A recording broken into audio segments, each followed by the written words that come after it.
आज का लतीफा।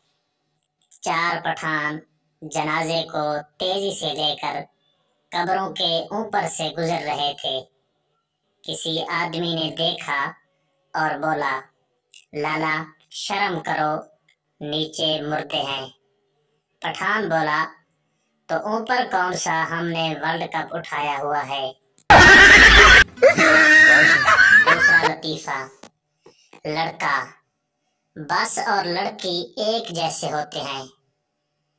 एक आती है, एक चली जाती है। लड़की, लड़के और रक्शे एक जैसे होते हैं। एक को बुलाओ तो चार आ जाते हैं। वीडियो अच्छी लगे तो हमारे चैनल को जरूर सब्सक्राइब करना और बेल आइकन को दबा देना जरूर।